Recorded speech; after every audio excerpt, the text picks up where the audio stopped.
Hey gang, Uncle Todd and Sunny here. As you can see, I've got some new equipment that I got for my birthday to put towards my videos. If you can't read this, down here at the bottom it says cinema.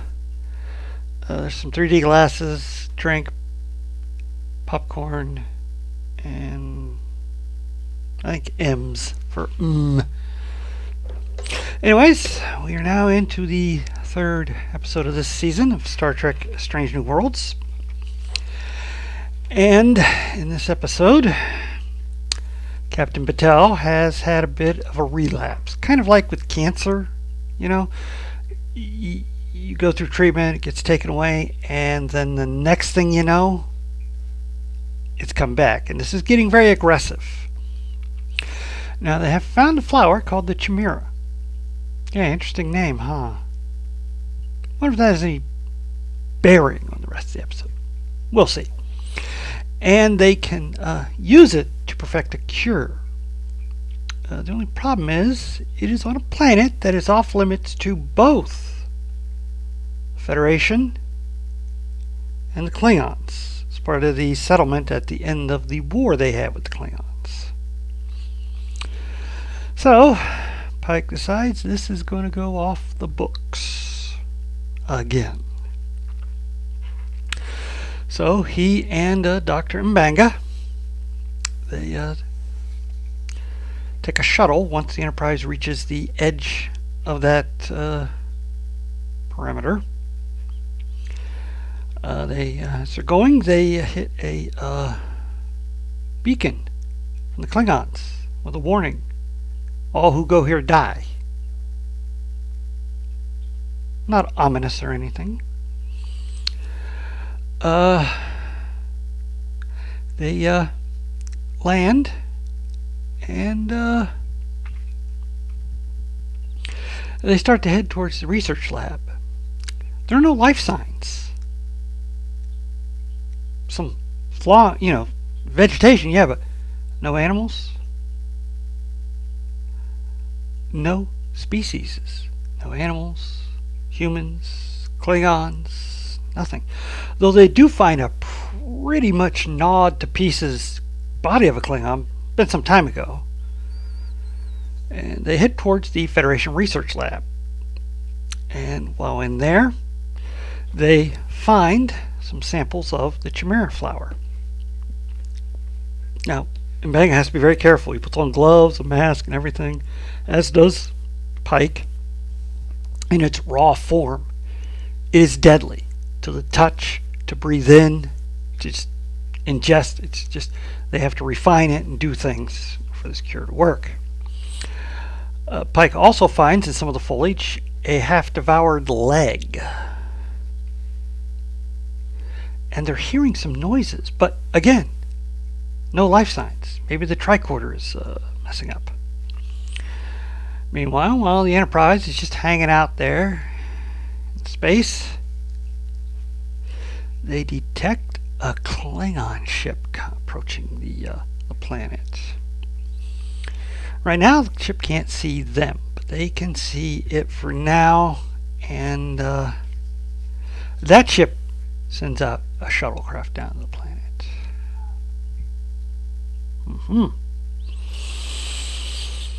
And it finds the Federation shuttle and blows it to pieces. Now they're going to have a problem. Then 3 Klingons get off their shuttle, enter the research facility, and start hunting for Pike and M'Banga. Number 1, back on the Enterprise, calls a staff meeting, and she and Spock, they come up with a plan. If they go on under impulse power, not on impulse, below that, take about 4 hours, but they will slowly sneak into where they can get within transporter range because they've lost contact with their crew members, but they can detect their life signs. Now Ortega, she argues, no, no, no, I can just warp down to the outer atmosphere. Beam them aboard and we can warp out. That's a lot more trickier than it sounds. And number one doesn't go for it. They're going to go the slow way. Okay. So, Pike and M'Banga, they get to an area where they can see readouts. If they can get to the roof, they can use the relay up there to signal the Enterprise. While also they're getting information, they find out what exactly happened to this research lab. They were working on a special moss that can grow anywhere, any temperature, any season, which would help with, feeding colonies. The only problem is it devours everything around it, vegetation wise. So it chokes out everything else, like weed. And they also find out that during the last major attack by the Klingons, they hit the research lab, releasing all the spores, which the scientists breathed in and any Klingons that were in there. So, of course, all the spores have dissipated by now. It's been decades, or at least a decade. So, just then, the Klingons catch up to them. And they get into a firefight. And they are captured. And then a bunch of zombies jump out and attack one of the Klingons, so everybody else runs for it. That's why they couldn't detect any life signs. Later, M'Banga and Pike, they start discussing things. And Pike comes to a realization. The moss is what creates the chimera. And the chimera is what turned these men into zombies. Although M'Banga doesn't like that term zombies. But they are not alive, but they are continuing to devour any kind of animal substance they can find. And at this point he realizes this isn't a cure for Batel. The only way it can be used is to do sort of a mutation that will incorporate the Gorn and the human DNA into one thing.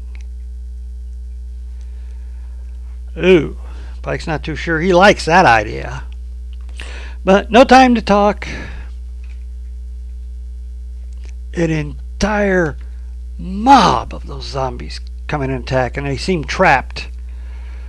But the two Klingons left. They come in and they start blowing them away. And unfortunately, they lose another Klingon. Just the leader is left. And she's got them on guns, and they're getting out of there. Back on the Enterprise, Batel is having a lot of trouble with pain. So Spock does a mind meld to help her control the pain and discovers something else inside her. Another sentience. He doesn't know if it's Gorn or not. He doesn't know what it is. But it scares the heck out of everybody. Scares him. He reacts so violently he knocks the intern across the room. Spock's still learning that whole emotion thing, so I'll allow it. He was surprised. Back on the planet, they managed to get outside onto the surface, where her shuttle lands. Unfortunately, the pilot was already attacked, and he is now a zombie, so he has to be shot. More zombies are coming out, and at this point, Pike's able to activate the force field that surrounds the facility. They're on the other side. So you're safe. And then they learn that this Klingon is Batel. And when Pike says, we're going to have to work together to get to the shuttle, you should give us some weapons. At which point she pulls out a knife and then stabs Pike with it. And she tells M'Banga who her father was. M'Banga killed her father during the war. But her father had been a traitor to the Klingons. Her entire house is disgraced. They are all dishonored. The only way to regain her honor was to kill her father, but M'Banga killed him first. So she now has to kill him to restore honor to her house. And M'Banga, well, actually, Pike says, no. It was self-defense. He didn't assassinate him, which is what she said. So she puts the knife to Pike's throat and says, is that true? And M'Banga says, no. I assassinated him. I was glad I did it. He was a monster. I'd do it again if I had to. Well, good enough for her. She drops Pike, hands him a knife, pulls out the strap. They're going to finish this. One of them will be the victor. The other will not. Either way, honor will be restored. Unfortunately, for her, M'Banga wins, but doesn't kill her, which has given her even more disgrace and dishonor. During the fight, the control panel for the force fields was damaged, and it finally goes out. Pike goes, we can all make it to the shuttle if we hurry. She's not going to do that. She draws her attention away. She is going to fight them all and die with honor in battle. And Pike's like, well, how will that restore honor to her house? No one else will know. And M'Banga says, she'll know, and I'll know. So they start heading for the shuttle. Now, back on the Enterprise, they've been detected by the Klingon ship, and it's coming in. Looks like they're going to have to use Ortega's plan. So, with Scotty's help, they shoot down to the upper atmosphere at warp speed, beam the captain and M'Banga back up, and then just as the Klingon ship is firing at them, they warp out. Whew. Mission accomplished. Well, Spock and M'Banga, they're working on studying the flower, breaking down what they need to, and making it so that that can happen. Meanwhile, number one calls Ortega in to the staff room,